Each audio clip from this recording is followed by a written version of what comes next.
Hey guys, Dimension Jumper. Today we're doing my top 10 Zelda games. Now, with the upcoming Skyward Sword HD game coming out in like a week, I think, I thought why not go over some of Zelda games that I have played throughout the years, and and there will be ones that I prefer over other ones, and so so this is all my opinion of the games that do appear on this list. So to start off with, at number 10 is The Legend of Zelda: A Link to the Past.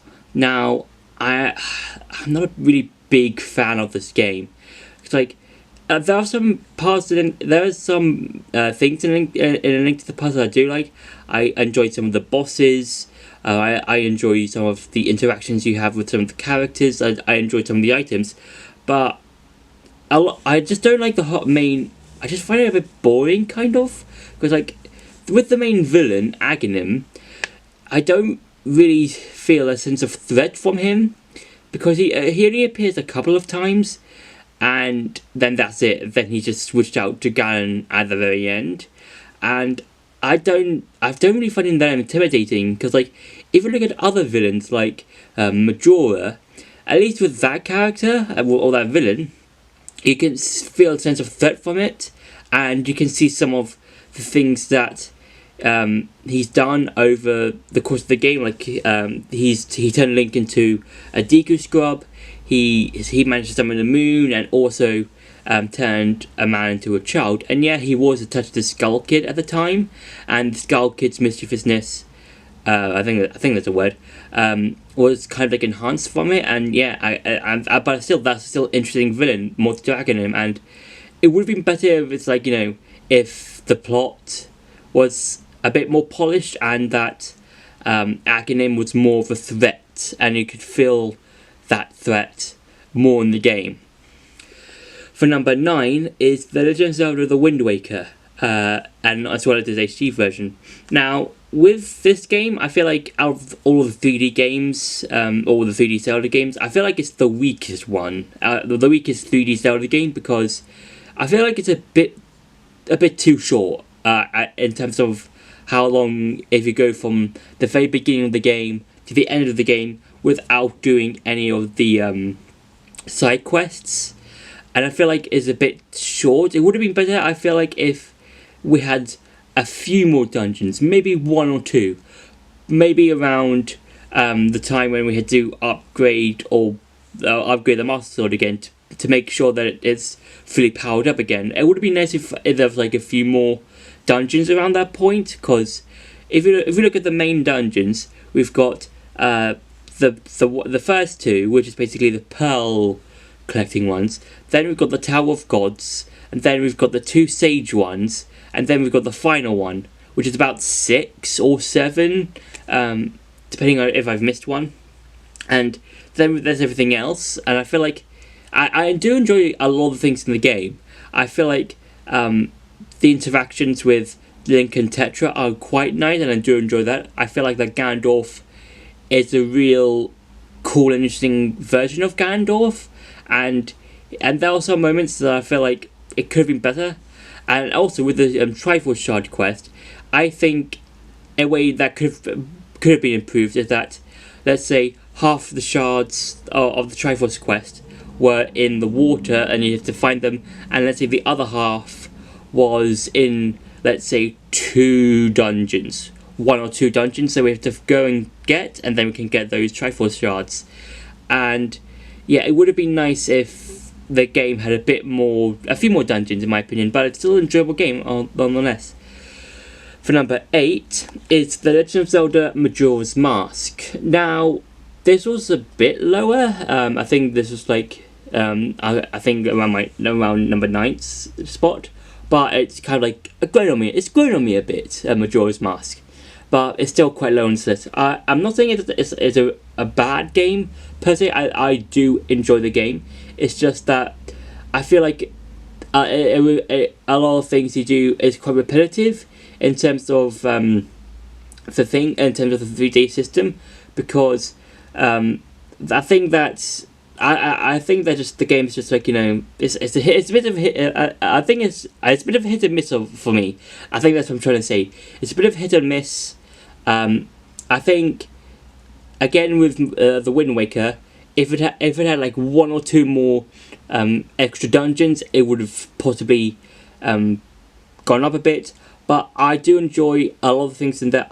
Like I said before when I was talking about Link to the Past, I do enjoy the third of Majoras of Majora itself, because it's attached to the Skull Kid, and a lot of the things it does is trying to cause mayhem and mischief.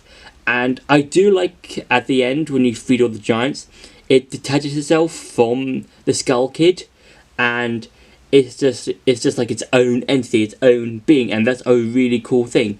And I do like a lot of the elements in this game, like the Anju and Cafe side quest.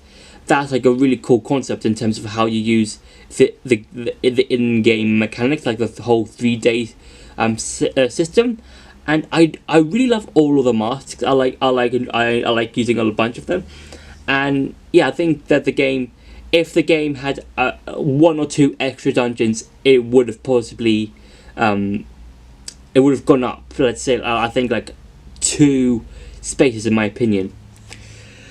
For number 7 is The Legend of Zelda Phantom Hourglass. Now, this was a lot lower originally. I think it's like number 10, I think. But over the years, this game, like Majora's Mask, has kind of grown on me. I enjoy a lot of things that this game has to offer. Like, for instance, I enjoy lying back as a companion character, because he has a lot of really cool and interesting moments in the game. I also like collecting all of the different things within the game. So like the different spirit fairies and all of the sacred metals that you get to create the Phantom Sword. I enjoyed that. But the Temple of the Ocean King, I think we all can agree, is possibly the worst aspect of the game, because you have to go back there time and time again, and also you're on a time limit. I think the Phantom Hourglass concept is nice. I think that what makes the game somewhat interesting. But if you're going back to the same thing and doing the same going there but with extra time over and over again, I feel like that would get boring pretty fast. But apart from that, I do enjoy a lot of the other aspects of the game when you're not in the Temple of the Ocean King. And I really like how in that every time you start a new save file, every single chest that you find is randomized in terms of ship parts. And I think also like smaller collectibles, like the Zora necklace, the Zora crown, and Gorn Ambers and various other collectibles that you can get to, like, let's say get an extra boat part or something like that. And I really enjoy a lot of the stuff this game has to offer. For number 6, it's the Legend of Zelda Ocarina of Time and its 3D version. Now then, I enjoy a lot of this game. I feel like that there's a few elements that I do enjoy. I really enjoy the whole time travel thing, like how Link goes from 7 years into the future and then going back into his child self 7 years in the past. And I feel like that's a really ingenious concept of the use of time travel, because whatever happens in the past will then happen in the future, and what happens in the future you can bring back to the past. And that, yeah, I think I really enjoy a lot of the dungeons. For instance, I quite like I think possibly the second dungeon. I think that's one of my possible favourites, and I quite like the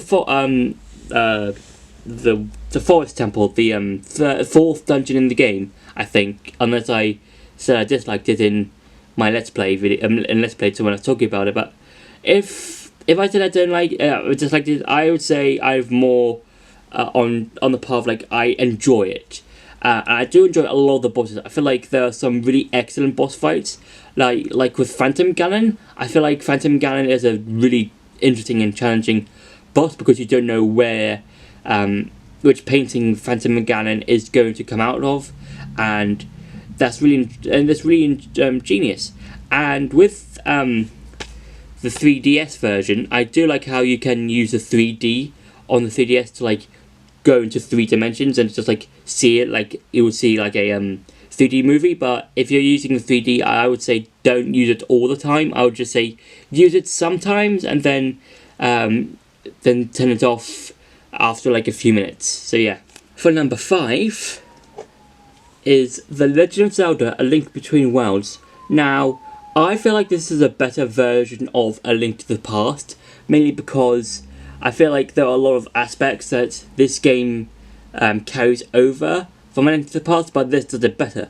For instance, the whole Link becoming a painting thing, that's a really cool and interesting ability, and I think that that was an ingenious idea, because if you look at a lot of the if you look at the main ability from A Link to the Past, in which Link can go from Hyrule to the Dark World via the magic mirror or any warp points, I think that with the magic mirror and stuff like that, I feel like you can only use it in like specific locations. And again, it's like the same with the painting ability, in which Link can go to Hyrule and Lowell via specific points, but you can use the painting ability for a lot of better stuff. For instance, you can use it for puzzles within dungeons, or collecting specific items, or fighting particular bosses or side bosses, and that's a really ingenious idea, and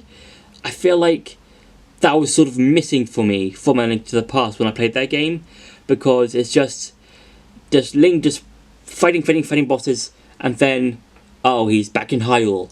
But with A Link to the Past, A Link Between Worlds, you basically, you're fighting a boss, and I think in one of the boss fights, I think with the one in Lowell, it's the skull guy with the sword and shield. That's an interesting boss fight in Link Between Worlds, because you can use the shield to your advantage, and you can just merge into a painting and just hit the guy from behind. That's such an interesting boss fight in terms of the game and the whole merging ability that you can do with this.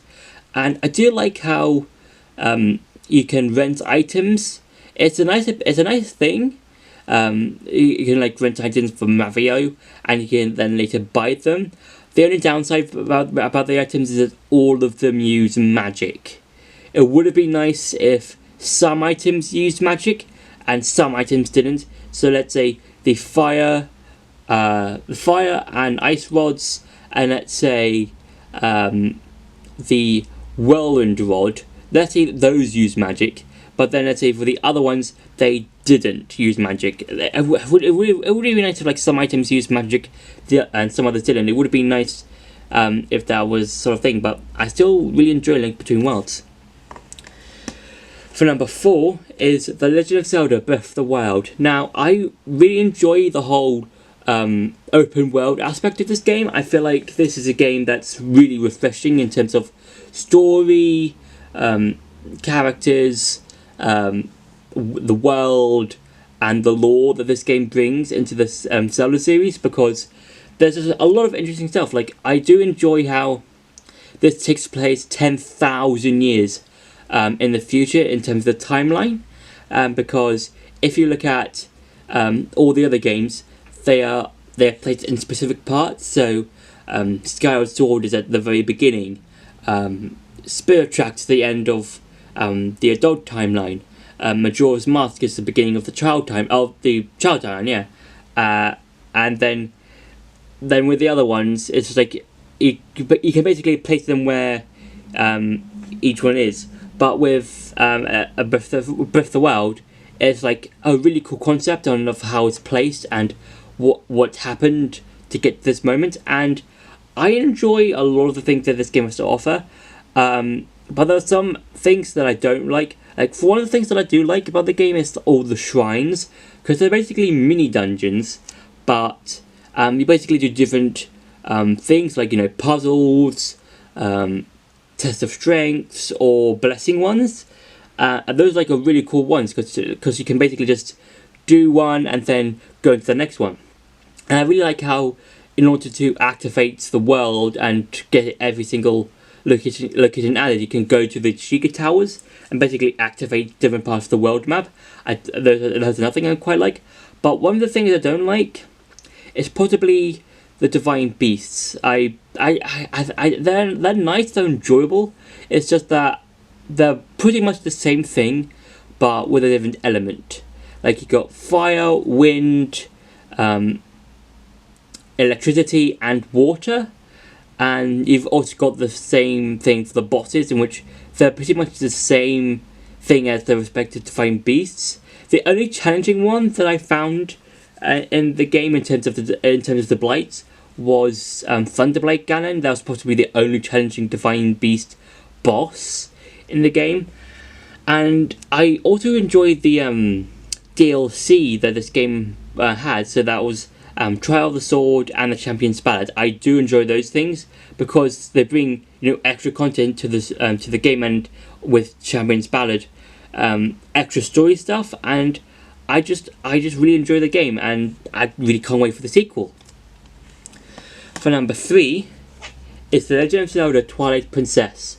Now this is a really fun game. I think it's like a really nice sort of. I think if I put it I think it was like.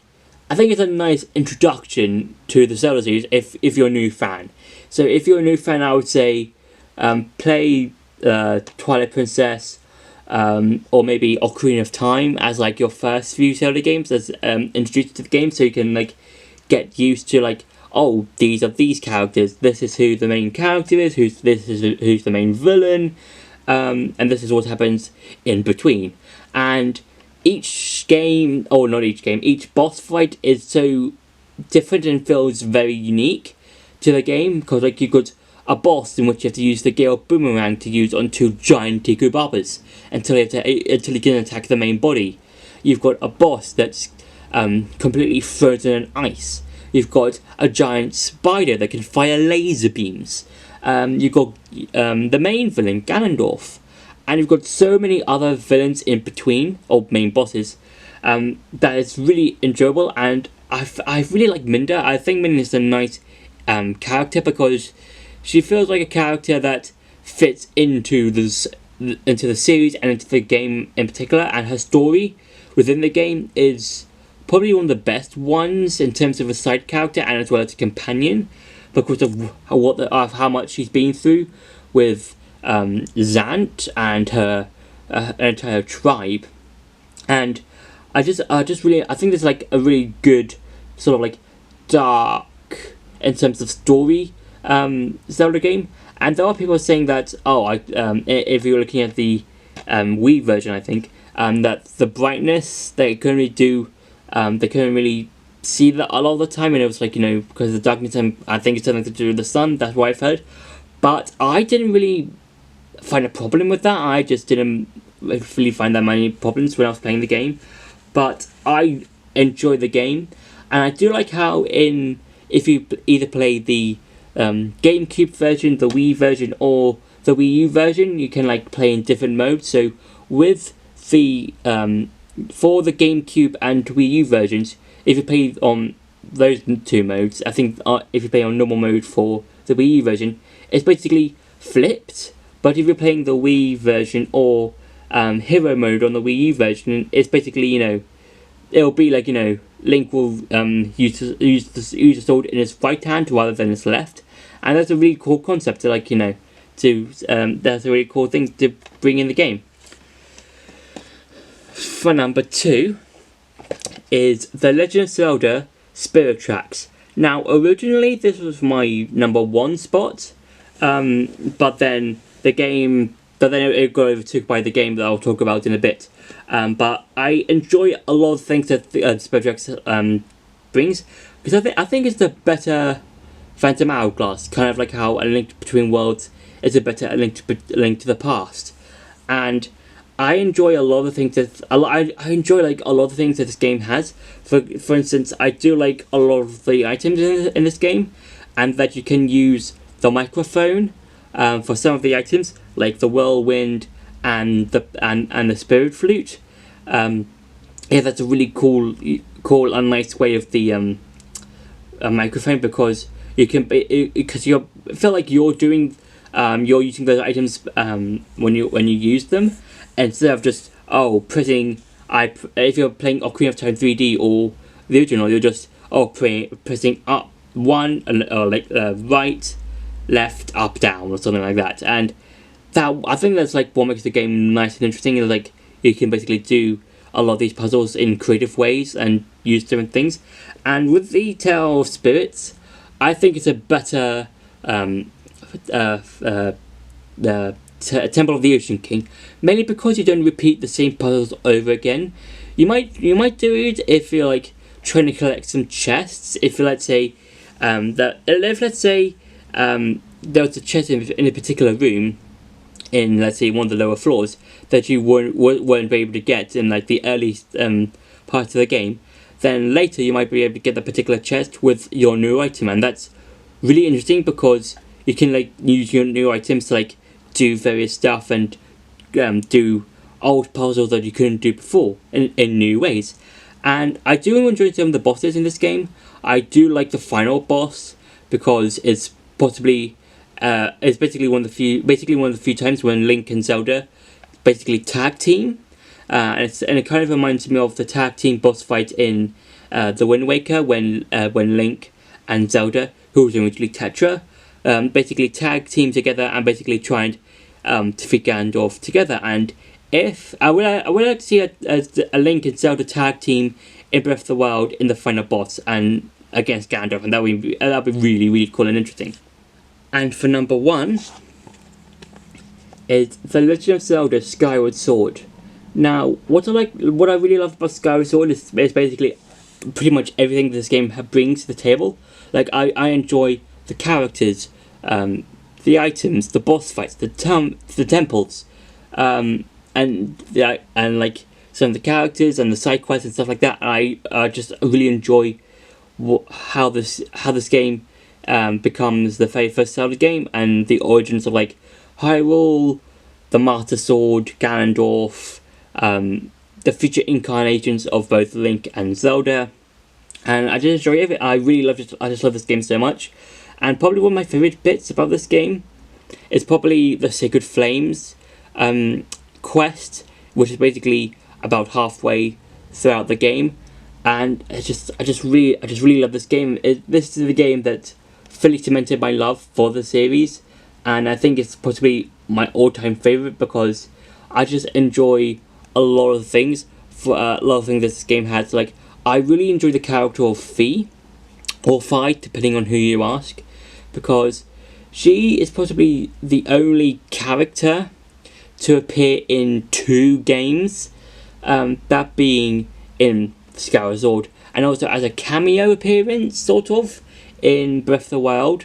And I just really enjoyed how at the end of the game, when you're saying goodbye to everyone, I like it how Fi says that that she'll meet Link in another time, and I just really like how that's basically saying, because how they're saying that that's basically she'll meet every new incarnation of the hero, and that's so cool because like every hero that's taken the blade or the Master Sword is basically being reunited with Fi, and Fi is basically helping out, not physically but more spiritually with the hero, even if she is asleep in the Master Sword forevermore.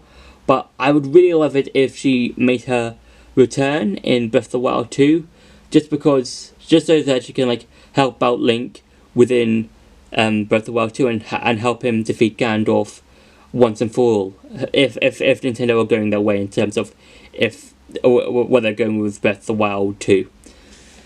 So that's been my top 10 Zelda games. I hope you enjoyed this video. Don't forget to like, share and subscribe, and I'll see you in the next video.